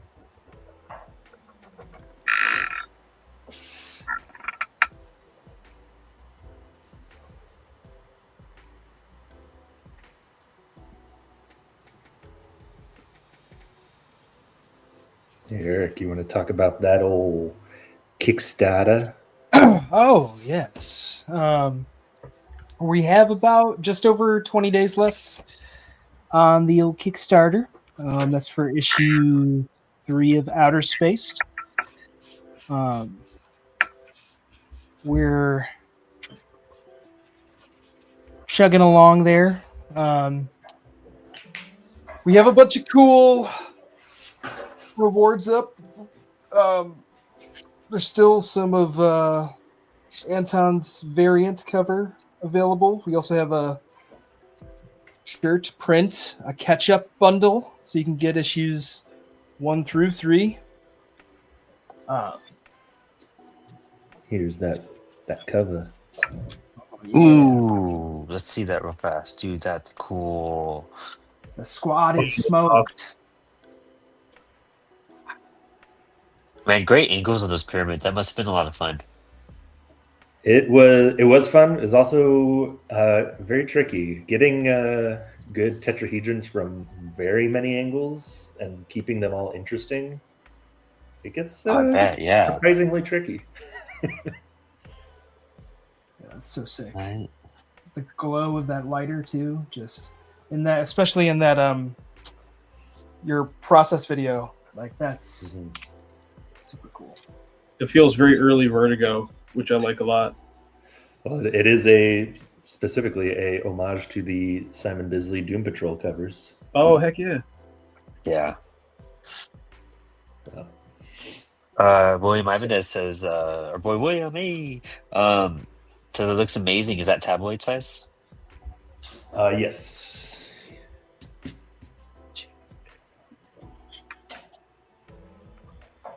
I know William's been hard at work on his next book too, which is pretty dope. Yeah. I gotta do a follow up to his issue on Cats, Comics, and Coffee. I gotta remember that. Oh yeah, that space one you posted looked really cool. Oh, Astro Alliance? Yeah, dude. Yeah. That was fucking cool issue. Eric and them. Pretty great guys. Wait, is that 5? Lasers.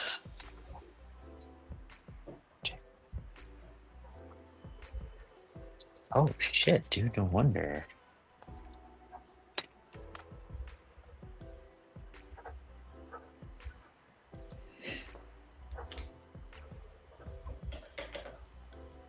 William says, I'm incapable of painting at that size. You are kicking ass, dude. Thank you. Definitely had to build up to the size for going for painting. That drone piece I showed earlier is 12 by 16 as well. Took me far longer than I wish it had.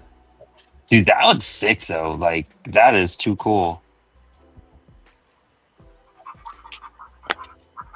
Does Jesse know about that? How did you end up doing that? Yeah, Is that new drone? No, so he just after drone was coming out, he made a couple posts saying that he had intended to get a bunch of pinups to put into the book from various artists, and then just completely forgot to. So he's then made like an open call of like, hey, if you want to do a piece, let me know. Like, really, it's just gonna be like, shared online and all that. It's not gonna be in the book. It's too late. But he said he would like do a trade with people. So he it was like right before SPX, and we saw each other then, and so I had owed him that after that long conversation about it, and he might be doing a pinup for Zethia. Oh hell yeah! Ooh.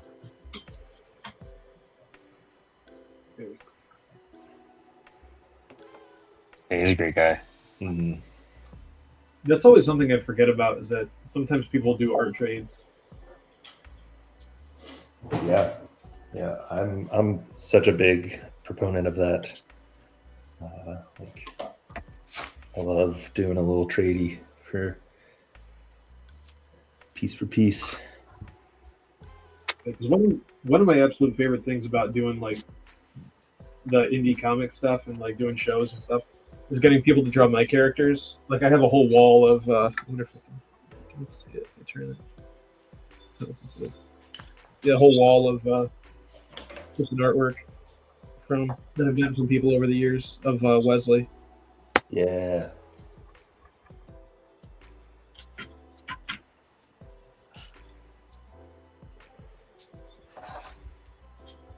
Yeah, I've got a few pieces of Zethia from other folks, including one from Eric. Hey.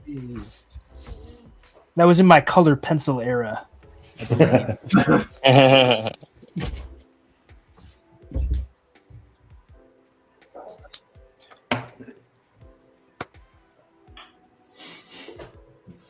I'm figuring out this font. I'm trying to figure out how to fit 11 lasers in this whole thing, and it's kind of rough. But it's working out. Lasers. Yeah, there you go. There you go.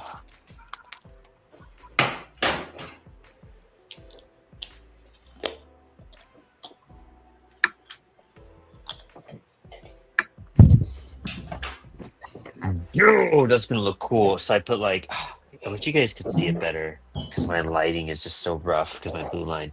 But like I angled. You can't see it. I'm trying to maximize it. You can kind of see it better. Oh yeah. But like I angled, like this is gonna say love, and it's all angled, and then and is straight, and then this is gonna be angled for lasers. It's gonna be like, it's gonna go like that, like a triangle. But yeah, mapping this out. Whew. Dude, this straight up took me all episode to do. I still need to figure out what to do. So the bottom part, I could either do like this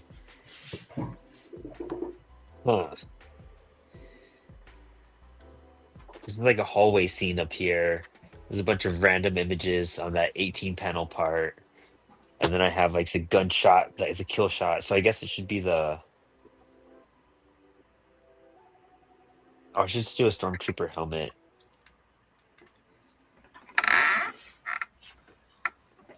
That has like a bullet hole on the side. That's cool to do that.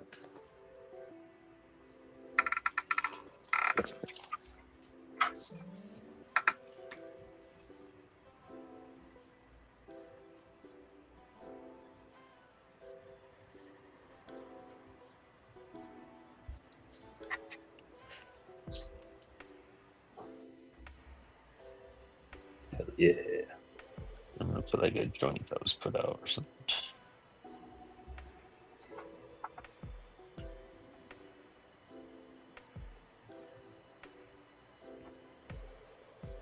And like a side of a gun. Ah, oh, side of a gun is gonna be tough. It's gonna suck.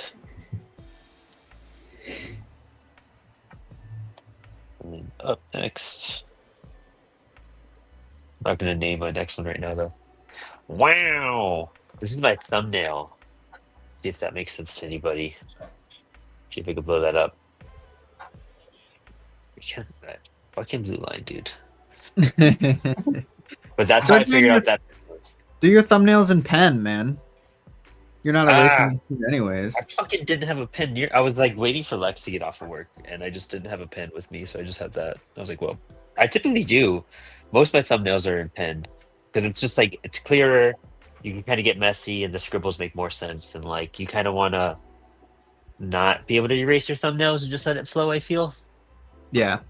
I'd rather redo my thumbnails 10 times than like be erasing them for any reason, you know. So even like for this part, I just like I didn't. That's not scribbles. It's just like I was figuring out different paneling ideas, and eventually came up to that. Woo! My brain is tired.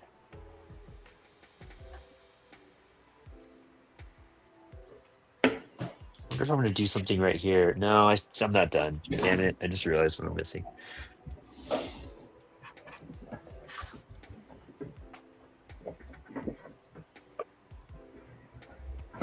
How many letters is this? 1, 2.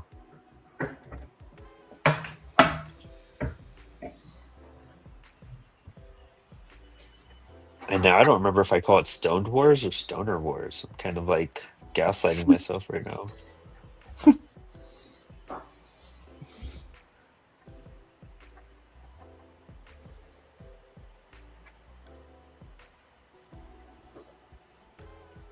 Are they stoned troopers, man? I think that's why I called them that, Stone Yeah. Troopers. Like 90% positive. It'd be a real missed opportunity if you didn't. Why am I finding every single piece of art I've ever drawn except for these pages? I think I texted them to Eric fairly recently. I gotta just go through our messages, actually. I found that way faster. Yeah, Stoner Troopers is what the trooper stories are called. Where's the cover? I know I've sent you the cover. The Stoned Wars, that's what I called them, yeah. Stoner Troopers and the Stoned Wars, yes. There you go.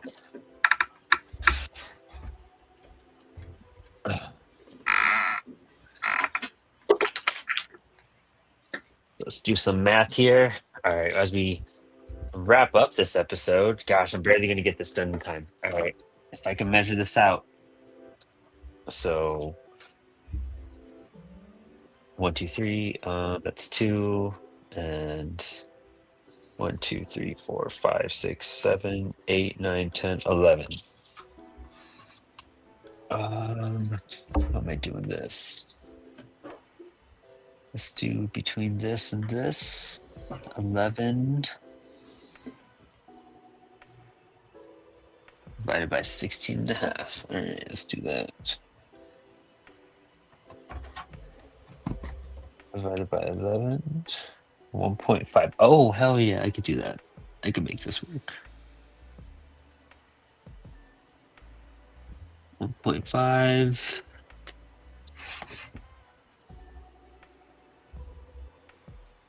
1.5. 0.5. So this is the fun and exciting part of this episode, being called mapping out comic pages. Is that Mapping them out.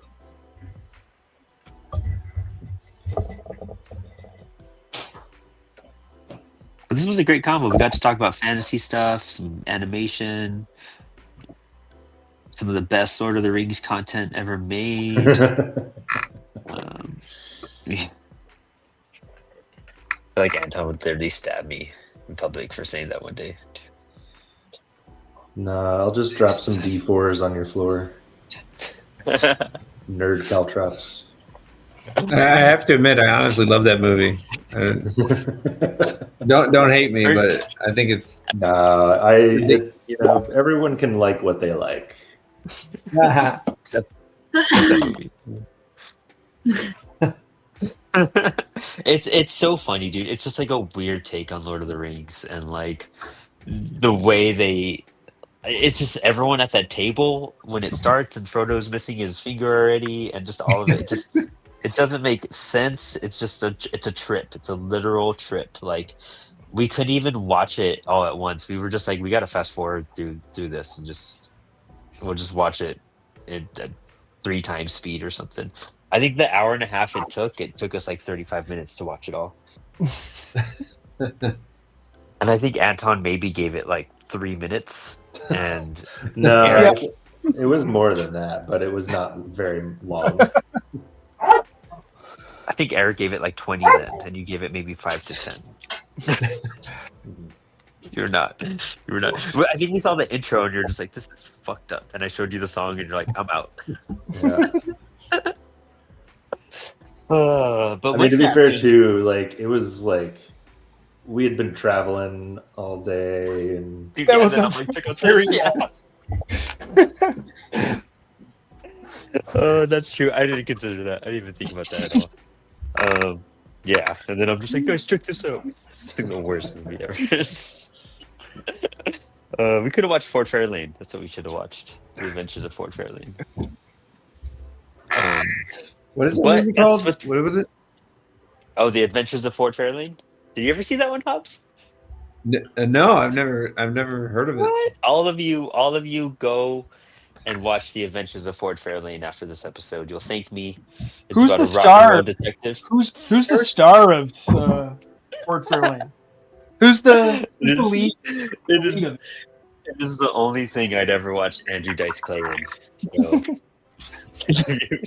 The only. There was a period I of time think when they had to send me in the back of the video store to find this one. Right. It's like go through that door. It has Vince Neil in it. It has Gilbert Gottfried. It's great. And it has home slice, Freddy Krueger. Robert England. Yeah, Robert England's in it too. Yeah. So it's quality. Well, with that, I'll leave you with some movie recommendations. Thanks for hanging tonight, guys. It's 2 hours already, dude. That was a lot. That was a lot of thinking for 2 hours. I'm hungry. I'm gonna make a pizza, and I'm close to finishing Mad Men, so I'm gonna go do that while you guys do your stuff. And that's the end of the show. Thank you guys for joining us. It's kind of crazy. So I was supposed to have a dental surgery on Monday, but we have a snowstorm coming in, and I might do a surprise Inspired Ink on Monday. Maybe if I could convince like Eric or somebody to come do Inspired Ink Monday night, I might do it.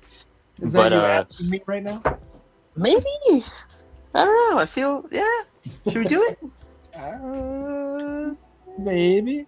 Brandon, I'll be around on Monday probably.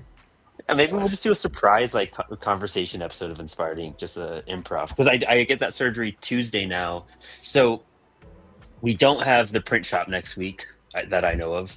I don't think Dan and Chris are going to do it without me, and then Spilled Ink next week is kind of up in the air. Maybe I'll still attend, but like depending how I feel after that surgery, I might not be able to talk too much. So we'll figure out next week's Spilled Ink. But check out my convo with Kazra from CAF and IC3 and OAX. We talked a lot about what's happening in February. That's streaming right now, and we even talk about IC3. So if you guys want IC3 details, definitely check out that convo. We talked about it during the show and at the end as well, with a bunch of cool announcements. Other than that, I think we have 10% off on your order for CWS right now. We have some cool new initiatives that we'll be announcing in the next couple of weeks, some partnerships that we have in the works that I'm hyped about.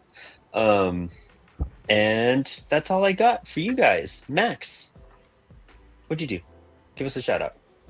Yeah, I was working on this 16 panel thing. It's super zoomed in right now, but you can deal with it.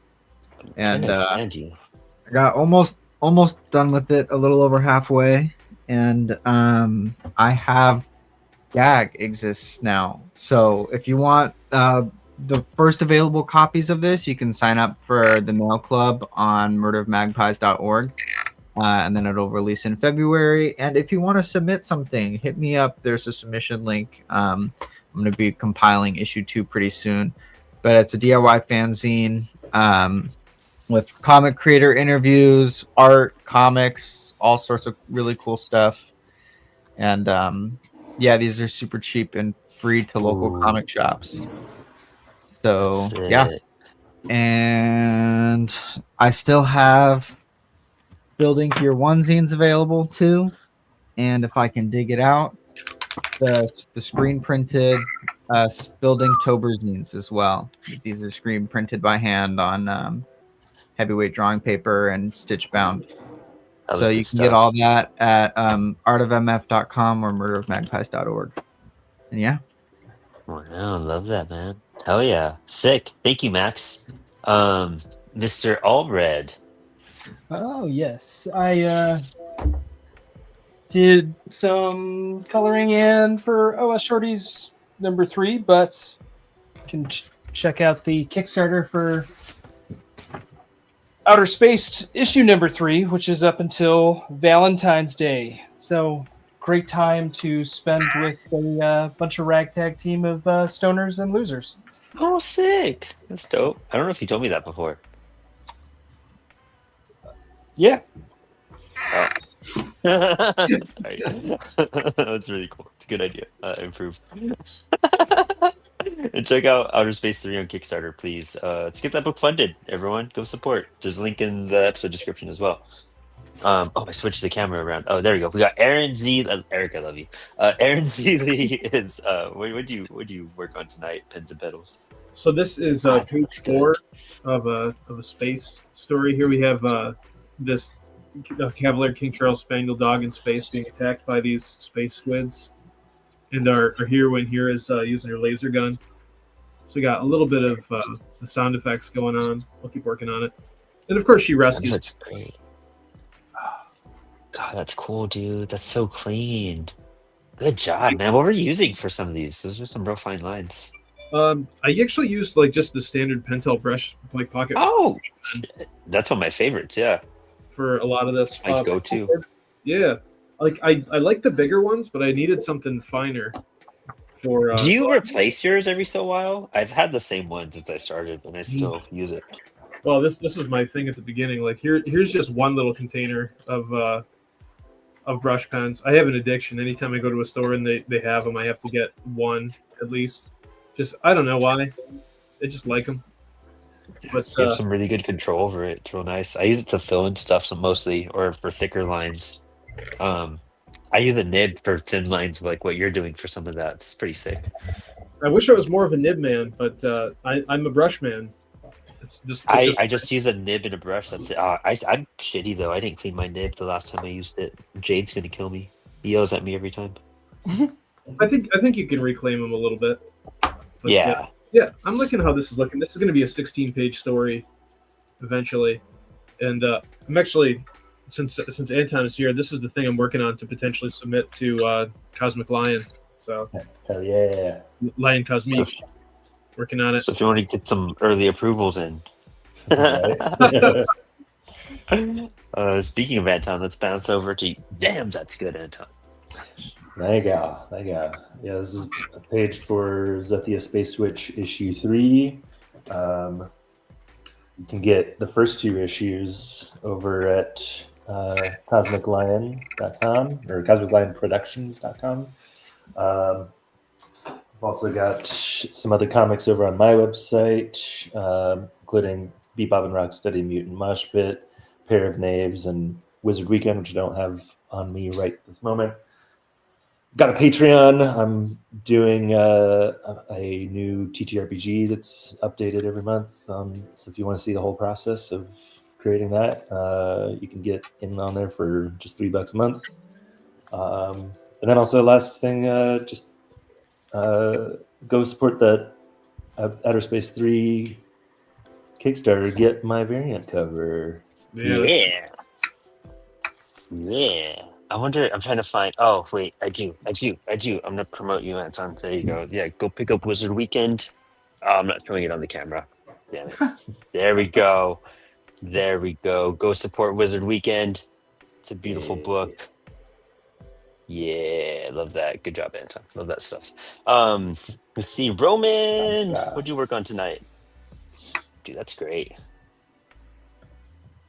I feel like that's more detailed than like some of your usual I was doing stuff. some pencils. Yeah, I was doing some. I've been doing lots of like my own movie trailer kind of stuff, and inspired to just draw a lot, analog this year, and go at it with the pencils, and it just feels good. It's charging my mojo, and I was doing these ones from the craft today. So there's Nancy Sick. after she's walking on water. Sick, dude. Love that. Love that movie too. It's one of my favorites. It's awesome. Yeah, I was just using a mechanical pencil today, just straight up. One mechanical pencil with eraser. I had to break out a second one. That's all. Same style. Just the cheap That's great. fix. So, yeah. So I love that, consider man. these. I'm feeling them. They're cool. That's all you need, you know? Yeah. No Zelgatas, excuses. you can find me. Yeah, I make things, and if someone wants something drawn or likes what they see, just check them out and check me out. Zelgatas. Love it. And we have Hobbs. Hobbs, what you working on? Man, that looks dope. So I was working on a page from Fuzz Bouquet Chapter 6, coming in maybe about a year. And here's sampling of the books. Chapter 1, Chapter 2, Chapter 3, Chapter 4. I think Anton would love your stuff, man. Yeah, you guys gotta swap. And you can find me on Instagram, Hobbs Holluck, and my website, Hobbs Holluck, Weebly.com, and fuzzbouquet.com if you want the books. Ooh, love it, dude. I gotta get those links with you so I can include them in the episode. I just put your Instagram typically. I'm guessing those over, or just update your Instagram so you can put those links on the episode. Yeah, I know. I'm terrible. And that is. Wait a minute. What is this? Deborah says, "Happy birthday, Max." Max, when the fuck is your birthday? It's today, man. What? What? Max, happy birthday! What the Happy fuck birthday, are you Max. fucking- Happy birthday. Holy Talk Oh about my burying the gosh. lead. Yeah. We're gonna talk Happy all birthday night from about that. Kermit the Frog. Hell yeah. Oh man, dude, you're what? How old are you? Everyone's gonna hate 25, you. man. Quarter century. Someone didn't read my Instagram post, man. I blame the algorithm. Yeah, that's valid. Dude, oh my gosh, you young. I'm like 9 years older than you. I love you so much. Happy birthday to our amazing, astonishing co-host Max Flowers and all his wonderful artistic skills. Thank you You guys. rule. We love you. We will do a themed episode. You can choose next week, whatever you want to do. All right. Whatever you want. I'm gonna send you some ice cream there. Well, you're not even going to be here next week, right? I mean, I'll be here. I just might not be talking. Great. Yeah. I'll be mumbling my way through, with blood on my paper. So we'll get through it. Thank you. That's it. That's our show. And with a surprise, happy birthday to Max. So thank you all for hanging. Hit up our Discord. The Discord's been popping off like crazy. It's super rad. We have a great community there, and everyone's been showing off their work. People have been talking about Spilled Ink. We're talking about shows. You guys questions. We answer the questions on the shows. It's the best place to be for CWS news and info, and just being caught up and just sharing your stuff. So we have a little Discord community. I know it's another channel, but this one's really rad and it's really cool. So come join it. So with that, I bid you all good night. Night. What?